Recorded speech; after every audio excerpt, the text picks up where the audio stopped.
Vous êtes vous-même témoin du séjour de la maman Kester à Kinshasa pendant que j'avais amorcé un contrôle de finances.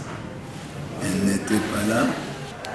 Lorsque j'ai fait faire le contrôle, j'ai constaté qu'il y avait des pièces qui manquaient et entraient surtout aux 17 millions. L'on m'avait bien dit que ces pièces se trouveraient chez la maman. D'où j'avais écrit à la maman de pouvoir venir me présenter les pièces en question. Mais avant cela, j'ai pu prendre des décisions, certaines décisions. J'ai frappé l'un des comptables parce que je croyais que c'est lui qui devrait disposer des documents. Comme il n'en avait pas, quand il me disait que c'est la maman qui en dispose, je croyais que c'était un mensonge, une calomnie, et je l'avais suspendu. Heureusement, la maman est arrivée avec des pièces justificatives. C'est pourquoi j'ai levé la mesure de suspension que j'avais déjà prise à l'endroit du comptable subordonné. Et sur ce, le dossier est clos. Nous avons regretté quelque chose. Moi, je n'avais pas transmis la lettre dans les réseaux sociaux. Mais un collaborateur a pris ce document-là, il s'est servi de mon téléphone et a glissé cela dans les réseaux sociaux. C'est pourquoi vous voyez les sanctions qui ont été prises contre le DIRCAB. Ainsi, pour le moment, je dirais mieux à partir de ce jour-là, il n'y a plus de crise entre nous. On a cherché des justifications, on a trouvé des justifications. Nous fonctionnons comme par le passé. Et le document, je l'avais adressé à la maman Kester. Je l'invitais à venir me donner la lumière. Nous avons trouvé que les pièces justificatives étaient fondées. Et il n'a pas détourné. Il n'a pas détourné. Le président a dit l'essentiel. Il y a eu une irrégularité que je peux moi qualifier même de criminelle, puisque les agents commis au service de comptabilité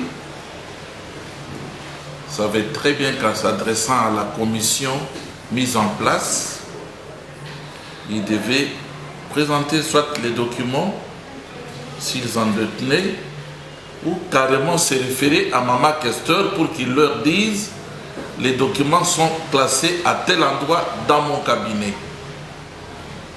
Cela n'a pas été fait et le président a pris une correspondance s'adressant à Madame Kester.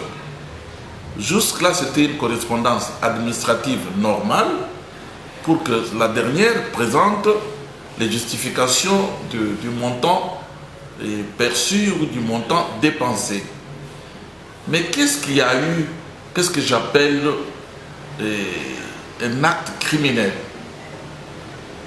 C'est d'avoir pris la correspondance initiée par le président.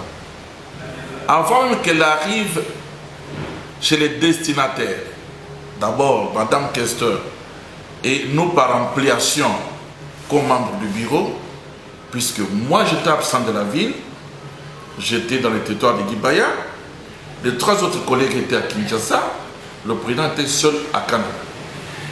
Il y a eu un collaborateur du président qui a pris la lettre où la destination, l'ampliation rapporteur a été cochée. Il a subtilisé le téléphone du président de l'Assemblée. Il a scanné ces documents, il l'a mis dans les réseaux sociaux pour créer une confusion énorme entre le président qui était émetteur de la correspondance, moi, à qui la copie a été réservée, et Madame Kester à qui la copie a été adressée. Et nous avons trouvé que cela a été fait à dessein pour nuire.